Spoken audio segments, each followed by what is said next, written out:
There's someone in your life who always seems to get exactly what they want. They're charming. They're confident. They make you feel like the most important person in the room when you're talking to them. And yet somehow you always end up apologizing to them. You always end up doing the favor. You always end up wondering if maybe somehow this whole thing was your fault. It wasn't. What you've been dealing with has a name. 3 names, actually. And once you know what to look for, you will never unsee it. In 2002, 2 psychologists named Delroy Paulhus and Kevin Williams published a study that coined the phrase, the Dark Triad. They were describing 3 personality traits that, when they show up together, create something genuinely dangerous. Not dangerous in a Hollywood villain way. Dangerous in a this person has been systematically draining your energy for 2 years and you thought it was your anxiety kind of way. The 3 traits are narcissism, Machiavellianism, and psychopathy. And before you picture a serial killer in a trench coat, let me be clear. The Dark Triad doesn't live in prisons. It lives in offices, family dinners, and group chats. These are people who function perfectly well in society. They hold jobs, they have relationships. Some of them have thousands of followers who think they're incredible. Now, here's something important before we go any further. Having one of these traits in mild form doesn't make someone a monster. We all have some level of narcissistic need, some ability to strategize socially, some emotional detachment when we need it. The problem is when all 3 stack up together, turn up to maximum volume, and the person using them has 0 interest in how that affects you. That's the Dark Triad. And we're going to break down each piece, show you exactly how each one shows up in real life, and more importantly, what it feels like from the inside when you're on the receiving end. Everyone throws the word narcissist around now. Your ex is a narcissist, your coworker is a narcissist, your neighbor who complained about your parking is definitely a narcissist. But clinically, narcissism is something specific. It's a persistent pattern of grandiosity, a constant need for admiration, and a serious lack of empathy. Not occasional. Persistent. There's a difference. Here's how it actually shows up in conversation. You're telling them about a hard week you had. You mention you're stressed, haven't been sleeping well, and somehow 3 sentences in, the story is about them. Their hard week, their sleep problems. You're now comforting them about the issue you brought up. Psychologists call this empathy failure, but in practice, it just feels like you're always being crowded out of your own conversations. Now, there are 2 kinds of narcissism worth knowing about. The classic, loud version, what researchers call grandiose narcissism, is the one people picture. Loud, attention-seeking, always the smartest person in the room, and happy to remind you. But the second type is quieter, and honestly, harder to spot. Vulnerable narcissism. This person still has the same core need for admiration and the same lack of empathy, but they express it through victimhood. They're constantly being wronged. Everyone misunderstands them. The world has never given them what they deserve. And somehow, your job becomes making that better for them. Researchers have found that both types use something called narcissistic supply, which is basically external validation used to regulate their self-esteem. When they're getting it, they're charming, generous, fun to be around. When they're not, that's when things get cold. The silent treatment. The subtle criticism. The "I was just joking. Why are you so sensitive?"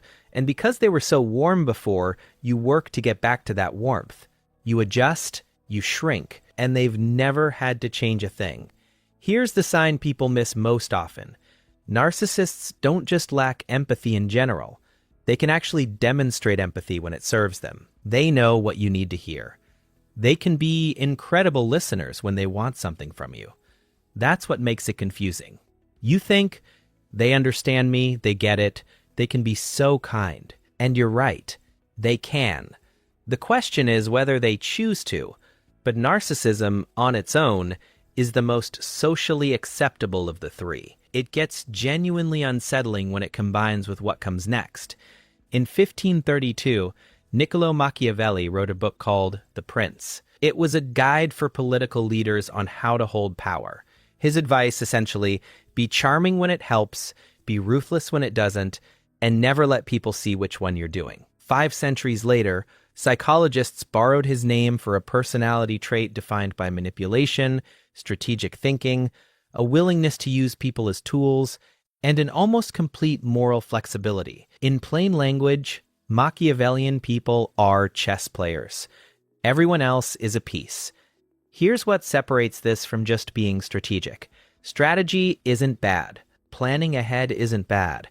The Machiavellian version involves consistently prioritizing personal gain at the expense of other people, and feeling no particular guilt about it. Psychologist Richard Christie, who developed the first scale to measure this trait in the 1970s, found that high Mach individuals are especially skilled at reading social situations and figuring out what people want to hear, not because they care what you want, because knowing what you want gives them leverage. Signs this is happening to you. Someone in your life always seems to know what to say to get you to agree.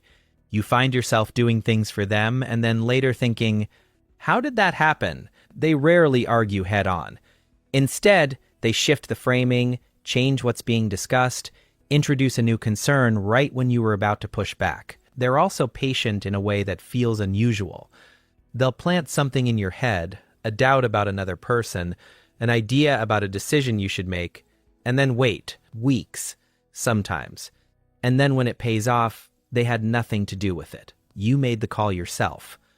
This is called long-game manipulation, and it's one of the hardest things to identify, because by the time the outcome arrives, the manipulation feels like it was your own idea. Here's the sarcastic truth. Machiavellian people often come across as wise, measured. They give great advice. They're calm in conflict, and they are technically very good at navigating the world. The catch is that navigating the world for them means navigating people. The biggest tell.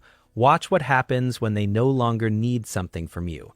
Does the warmth stay, or does the chess piece just get moved to a different part of the board? Now we get to the third trait, and this is the one that, even in its subclinical form, the not a diagnosed disorder version, is the most consistently harmful. Forget every movie you've seen about psychopaths. The chainsaw, the dramatic monologue, the creepy calm, subclinical psychopathy, the version that lives in everyday life without ever resulting in a criminal record, looks like this. Someone who is socially fluent, often funny, can be extremely generous in specific moments, and who experiences something closer to emotional flatness than emotional depth. The clinical definition includes 2 core features, low empathy and low anxiety. And that second one is the part people overlook. Low anxiety does for most people. It's uncomfortable, yes, but it also acts as a brake pedal.